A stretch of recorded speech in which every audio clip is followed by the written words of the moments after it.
whonwas. So welcome back to Faith on Friday. For the first case for this week, we are going back to California.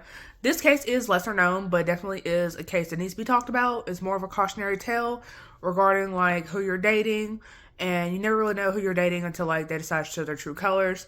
Of course, it also does end up being a murder, but it doesn't wind up being a murder of the woman. Of course, because again, this is a murder channel around women killers. And so, this case is somewhat controversial. Definitely know your thoughts down below. Of course, try to be respectful because of YouTube guidelines. And so, with that being said, let's go and get started. So, Deborah Peagler was born on December 27th, 1959 in Pensacola, Florida. And at the age of 15, she had a daughter named Takesha. And so, apparently, while she's 15, she just gave birth to, like, her daughter. Her mother had met somebody at the grocery store who was a bagger named Oliver Wilson. And Oliver was born on March 6, 1958. So he was only a year older than Deborah, from what it looks like. And yeah, they started going on dates because I guess her mom thought that Oliver was a good match for Deborah. They started going on dates. He's taking her out. He's treating her very nice. And he's even acting like a father figure to her daughter, Takesha.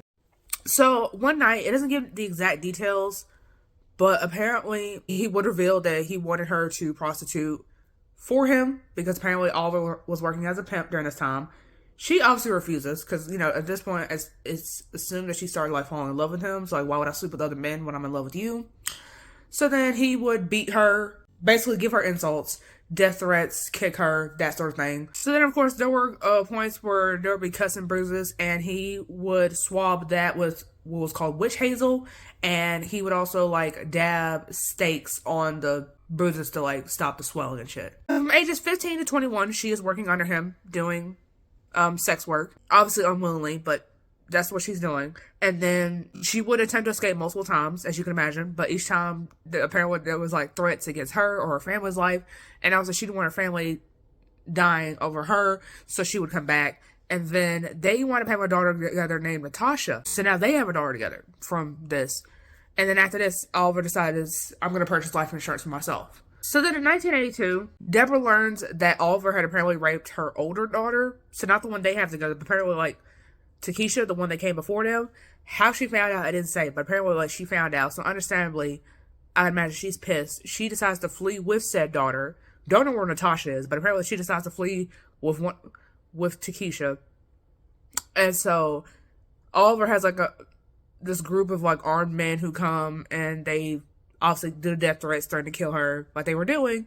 And then of course Oliver actually gets arrested this time and is charged with assault with a deadly weapon. However, for some weird reason, he is released quickly after. And then of course Deborah seemed like she had no other options, so she goes to two men who apparently were friends with her mom that had protected her in the past. And so these men were like Ramon Sibley, couldn't find date of birth on him, and then Devon Lively, who was 17 at the time, and apparently he was born June 23rd, 1965. So then on May 28th, 1982, Deborah lures Oliver over to a park in Lonsdale, California. So eventually the story takes place in Lonsdale, California.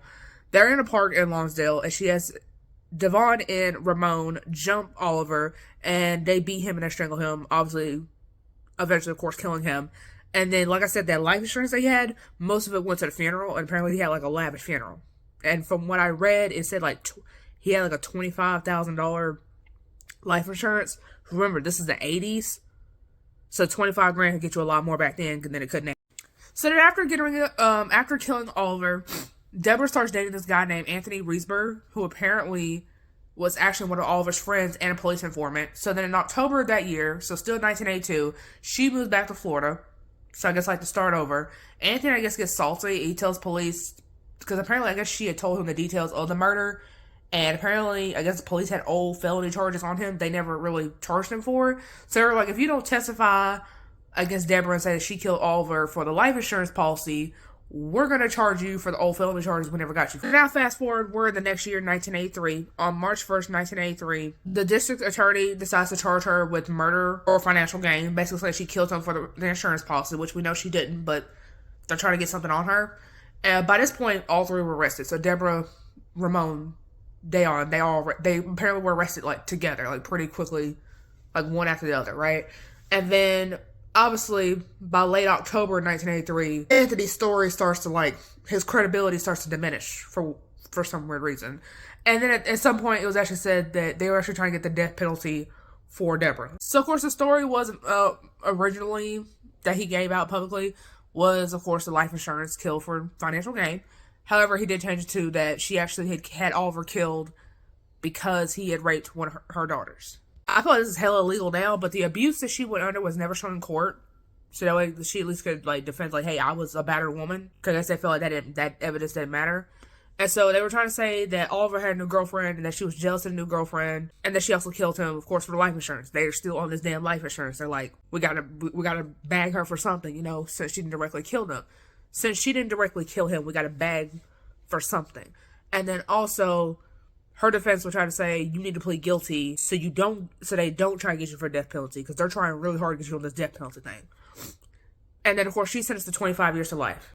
So Ramon, the accomplices, because of course they're going to get charged since they directly killed Oliver. Ramon, he's an adult, so he's getting life without parole. Okay? And then, so Dayon Lively, apparently, I did some math. He actually was 16 at the time the murder happened. So he's a minor, can't get the death penalty. Apparently in California, you can't get life if you're a minor, so they're going to charge you on lesser charges. So he would get released, didn't say when, and it didn't say how many years he served, but he did eventually get released. He does wind up going back to jail eventually, sadly, for killing more people. So there's like multiple people he killed, and he's in jail currently to this day for that. So he never like went and killed anybody else or ever got arrested. He would be the one out at all of them. So in 2002, Nadia Costa and Joshua Sanfran apparently start working to get Deborah free. Apparently they're working for free, so like pro bono, because not everybody can afford a lawyer. And I guess it was kind of like some innocent project where like you try to release people that you think are innocent, or at least you think were like wrong, like overly convicted and stuff like that. And so they work for her for free. So obviously, pretty generous for them. So then that same year, California actually passed a law where if battered women could get a new trial if evidence of the abuse that they went through was never shown in court, but it had to be prior to 1992. And of course, her trial was prior to 1992. So technically, you eligible for a new trial. So then in 2003, Ramon, one of the accomplices, he was denied parole for 5 years. 2007, her attorneys filed a suit against the state district attorney's office over like a broken agreement that they had regarding Deborah's sentence.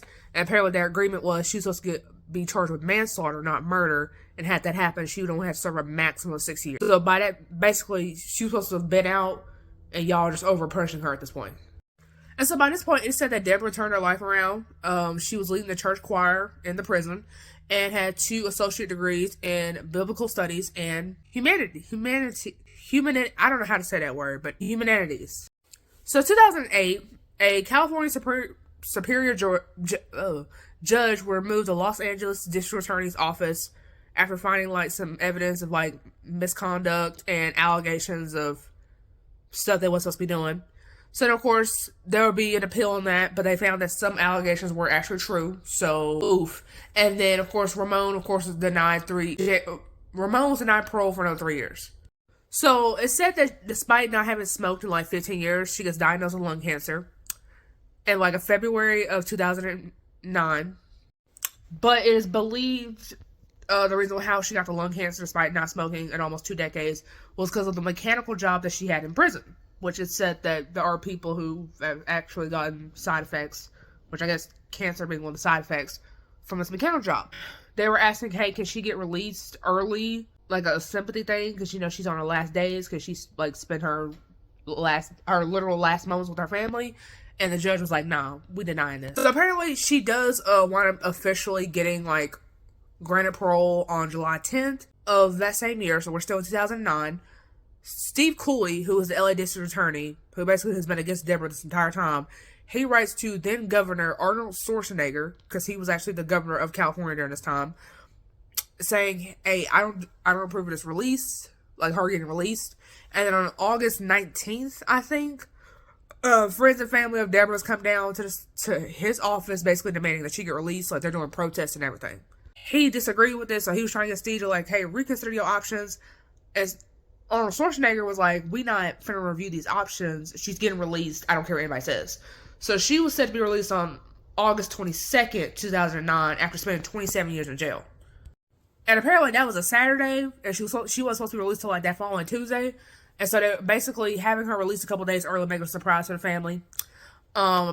She, in an interview, would say she was woke up at 6 a.m., got into a van, which sounds really shady if you think about it. Got into a van. They drove all the way to the small little town. She ate at Denny's and got a burger and onion rings with her parole officer. So that while they were leaving, the vehicle actually broke down, so they had to wait for another vehicle to come pick her up. They call her sister Angela, you know, like, hey, like literally on the way to her house to surprise her, like, hey, I'm out early, like, I'm pulling up now. So then she would go to the house, and then her daughter, the younger one, Natasha, she's there, and then she would meet her two grandkids, Cheyenne and Trayvon. So then, of course, Steve Cooley ran for state attorney general again, because he was so confident he was going to win. And he even came out saying that some people that work for him were even saying, like, don't be so cocky, like, you're not going to win this one. And he went ahead and tried to celebrate early. He's like, yeah, we're going to win this. But sure enough, Steve did not win. He lost to Kamala Harris, which we know that's the current vice president, and is actually the first female attorney general of the state of California. So on June 8th, 2010, Deborah would sadly die from the lung cancer. But she was surrounded by friends and family, that's what she wanted. So at least she got that. And she'd been out for about 10 months when she died. Anyway, so in 2011, they decided to come out with a documentary called Crime After Crime, which basically details, like, I want to say a little inside scoop on the murder, Oliver, what life in prison was like for her. Basically, a documentary was made to, like, spread awareness. In 2011, apparently Ramon was up for parole again, but apparently he had waived his right to a parole hearing. Didn't specify why exactly. Don't know if he wasn't like available, he was sick. It doesn't go into details as to why he waived it, but he waived it. In 2016, he was up for another parole hearing, was denied for 10 years. So now his next parole hearing isn't up until 2026. And as far as, like, Davon, because like I said, he's still in prison, it seems like he's in there, like, without parole for the other murders that he committed.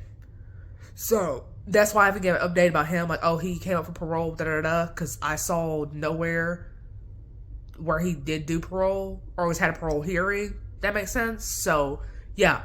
Sources down below as always. The movie Crime After Crime is only available from what I see on Amazon Prime Video, but it is available to rent for like $1.99 plus tax. So if you have like $2.25 and gift card or on a credit card, you could rent the movie out. I definitely recommend watching it. And so like I said, but it's only available from what it looks like on there. But at least it's available somewhere, because like it's definitely eye-opening. Like I said, let me know what your thoughts down below. Let me know your thoughts of Oliver, your thoughts of Deborah. Let me know your thoughts of Steve Cooley, because I definitely have my opinions about him. And so, yeah, with that being said, I'm here for you guys 3 times every Friday, and I'll see you guys in the next one. Bye.